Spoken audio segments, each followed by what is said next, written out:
પોરબંદર વાઘોડિયા વિધાનસભા પેટા ચૂંટણી માટે નામાંકન ભરવાના છે। વાઘોડિયા પેટા ચૂંટણી માટે ધર્મેન્દ્રસિંહ વાઘેલા ફોર્મ ભરશે। ભાજપના ઉમેદવાર ધર્મેન્દ્રસિંહ વાઘેલાનું ફોર્મ ભરે તે પહેલા નિવેદન કાર્યકરોમાં ખૂબ ઉત્સાહ છે। ધર્મેન્દ્રસિંહ વાઘેલાએ કહ્યું કે ક્ષત્રિય સમાજ ભાજપની સાથે જ છે, તો વિકાસના કામમાં કોઈ અડચણ કરશે તો છોડવામાં નહીં આવે। તો આ ક્ષત્રિયનું એક તરફ આંદોલન છે, ત્યારે ધર્મેન્દ્રસિંહે મોટું નિવેદન આપ્યું છે કે ક્ષત્રિય સમાજ ભારતીય જનતા પાર્ટી સાથે છે। વાઘોડિયા બેઠક પર એટલે કે વાઘોડિયા વિધાનસભાની પેટા ચૂંટણીમાં ધર્મેન્દ્રસિંહ વાઘેલા આખરે ભાજપનો કેસ પણ ધારણ કર્યો છે અને હવે ભાજપના ઉમેદવાર પણ છે। ધર્મેન્દ્રસિંહ ફરી વખત ભાજપમાં છો અને ભાજપના ઉમેદવાર તરીકે હવે આજે ફોર્મ પણ ભરી રહ્યા માતા પિતાના કુળદેવી અને હનુમાનજી રાજાના આશીર્વાદ લઈને અત્યારે મારુદર ખાતે મારુદ્ર મહાદેવના મંદિરે પૂજા અર્ચના કરી આશીર્વાદ લઈ અને ખૂબ મોટી સંખ્યામાં કાર્યકર્તાઓ સાથે માળોદરથી રેલી સ્વરૂપે મામલતદાર કચેરી જઈને નામાંકન કરવામાં આવશે।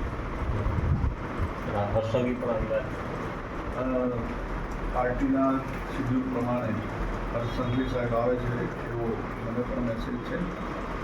માનનીય ભરતસિંહ પરમાર, રંજનબેન ભટ્ટ, જિલ્લાના તમામ ધારાસભ્યશ્રીઓ, પ્રભારી પપ્પુભાઈ પાઠક, પ્રમુખ સતીશભાઈ પટેલ, આ તમામ લોકો ઉપસ્થિત રહેવાના છે। કોંગ્રેસે તો જસપાલસિંહ પડિયાનો ઉમેદવાર બનાવે છે, ક્ષત્રિય કાર્ડ રમ્યું છે, કારણ કે ક્ષત્રિય સમાજનો વિરોધ એટલે એમ છે કે મત અંકે થશે, તો લાગે છે કોઈ પણ પ્રકારનો ફરક પડવાનો નથી। મારી વિધાનસભાની અંદર તમામ ક્ષત્રિયો ભારતીય જનતા પાર્ટી સાથે છે। બીજું એવું છે કે ભાઈ ડબલ એન્જિનની સરકાર ડબલ ગતિથી વાઘોડિયામાં વિકાસના કામો કરવાનું કરતી હોય અને મતદાર પણ સમજ્યું છે કે ભાઈ કોંગ્રેસનું ગુજરાત કે દેશની અંદર કોઈ અસ્તિત્વ જ નથી। કોઈ પોતાનો મત બગાડીને પોતાના વિસ્તારનો વિકાસનું કામ વધવાનું કામ ક્યારેય કોઈ મતદાર કરે નહીં। પક્ષમાં મધુભાઈ લડે તો લડે ને। આ તો વાઘોડિયા વિધાનસભામાં લોકશાહી છે, કોઈને ના પાડવાની હોય નહીં। ગયા વખતે લડીને પોતાની ડિપોઝિટ ખોઈ છે, તો આ વખતે પણ ડિપોઝિટ થશે।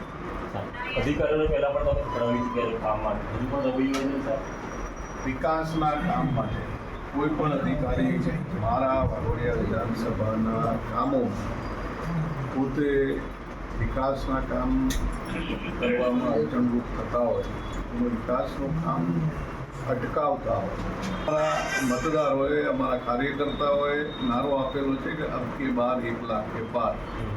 એ મને આત્મવિશ્વાસ છે મારા કાર્યકર્તાઓ ઉપર કે જે નારો આપેલો છે એ પૂરો કરશે એવો મને આત્મવિશ્વાસ છે।